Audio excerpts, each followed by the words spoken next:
What's up, guys? Barry Gaming here, back with some more Idle Heroes, and we are on the Skerei account. But for this video is going to be considered the Garuda account because we have Kamath up in the Flame Shrine.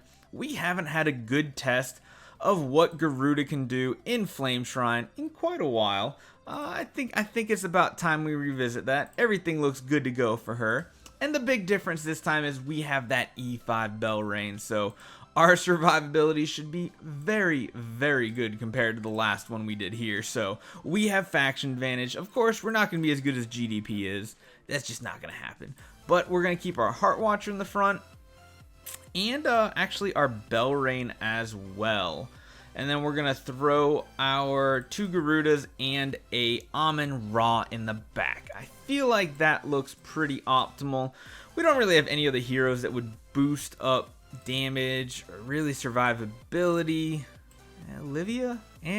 Maybe an Olivia? I don't know. We'll see. I think this lineup should be pretty solid, though. Having that E5 Belrain, being able to remove the CCs off the back row will be great. Not having Sigmund is a little rough, though, because, of course, you want as many heroes alive as possible with Garudas, but, you know, it is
same time from Kamath.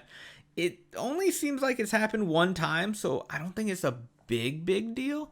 Granted, the downside with this is the Phoenix has to hit both the Garudas every round, and we're gonna have 5 people alive for the for pretty much the entire fight. So we'll have to see how this goes.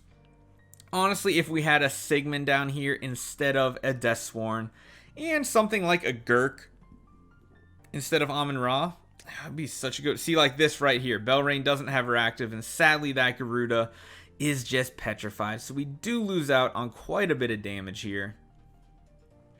Oh, she got petrified for 2 rounds. That's really bad. You know what we could try? We could try putting all of our support in the back row and the Garudas in the front. Because look at that. Garuda is just petrified yet again. We could try it. I just don't know if Heart Watcher can actually live. And of course, if Heart Watcher doesn't get to use her attack every turn, that'll lower damage. But I feel like it lowers damage more by having those Garudas completely petrified in the back. So what was that? 8.7 billion. Not bad for Garudas, right, guys? How's that going to do for ranking wise? Oh, we'll actually do pretty good even with just the Garudas. So for the sake of testing, let's throw both Garudas in the front, all supports in the back, which will be the ones getting hit, and see how that works out. See if we have enough survivability on the Heart Watcher. I'm thinking we will between Belrain and Amun-Ra. Amun-Ra to prevent that damage and Belrain to top her back off. So I feel like this can work. We'll speed it up once again and get to the good part.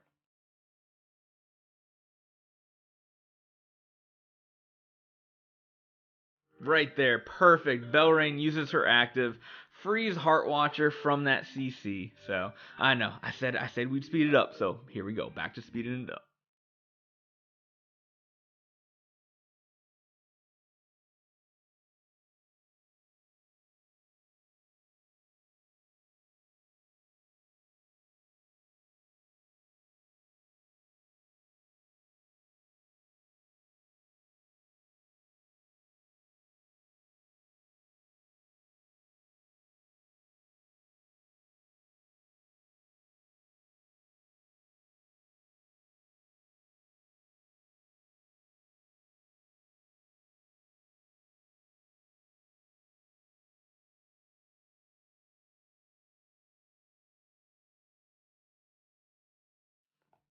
Yeah, guys, I think we're gonna speed through this one. Heart Watcher's only broken out of that due to Belrain about 2 times, so this damage is gonna be really low. Yeah, 5.5. That's a big difference. So I think what we're gonna do in the next one. Give me a minute. I'm gonna change a couple things up. We're gonna change who is where, and then we'll continue this on. Okay. Let's see. So what we're going to change, let's just throw one of the Garudas back in that back row and go at it again because we need that Heart Watcher to stay unpetrified. Belrain can be fine in the back though. I don't mind if Belrain gets petrified. It seems like our team has enough survivability. It should be fine with her back there. So Amun Ra basically will never be petrified because she reduces the CC by one whole turn. So by the time she's petrified, she's unpetrified. Belrain, on the other hand, she might get stuck being petrified once in a while, but I think having one of our Garudas guaranteed to attack every turn is going to be better than having our Belrain giving attack buffs once in a while in the front row. So let's speed this back up, and I'll see you guys in a little bit.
Alright, let's start slowing this down. Watch these big old Garuda actives. Not bad there. That was almost a billion.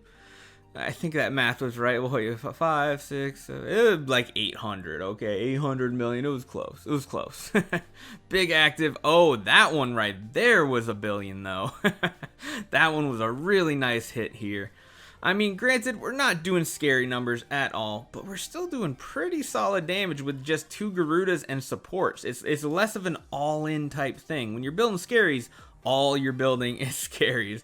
Whereas when you're building a team like this, you have Amun Ra's, you have Belrains, you get other heroes that you can use in PvP as well. So it makes it a lot more versatile running Garudas instead of that scary dream. That's what I've been recommending to people. Only go scaries if you're absolutely in love with the hero, because let's be honest, unless Celestial Island comes out with a new PvE mode, I don't see anything fun and exciting coming to us anytime soon. Alright, let's take a look here. We're going to get Belrain's active. Alright, so here comes Garuda. Come on. Garuda number 1. Ooh, not too bad. Not amazing damage. This one's going to do much better, though, I feel like. Oh, wow. 807, 200, and 200.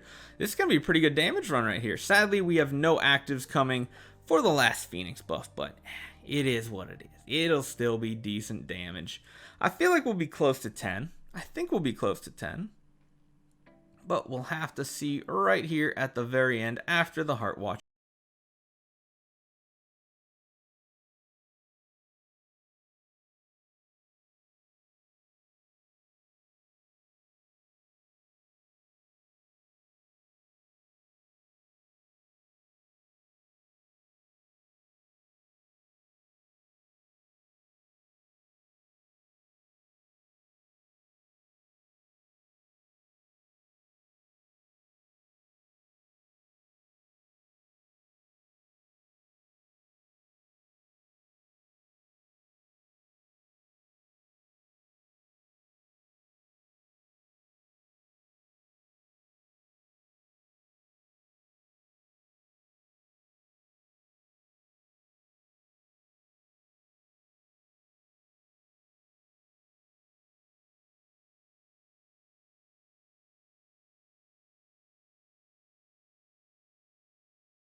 Oh, that was a little lackluster. Sadly, wasn't huge damage numbers.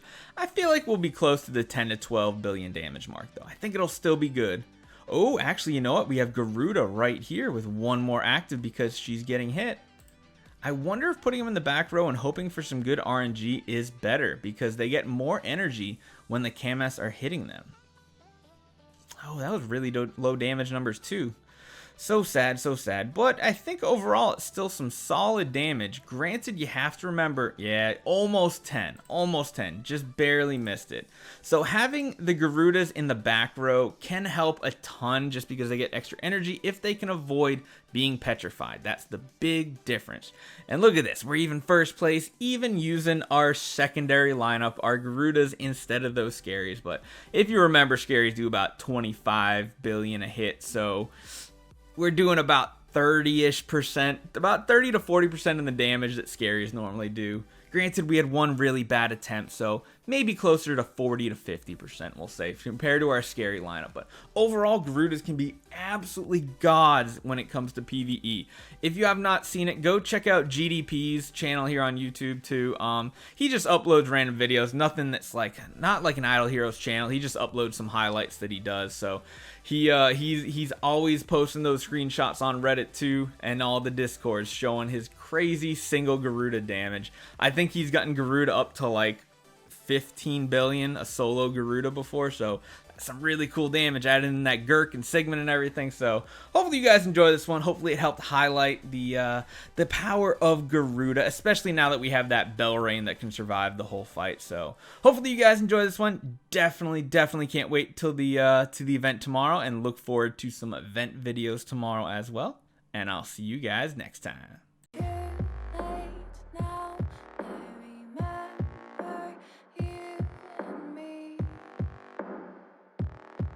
How can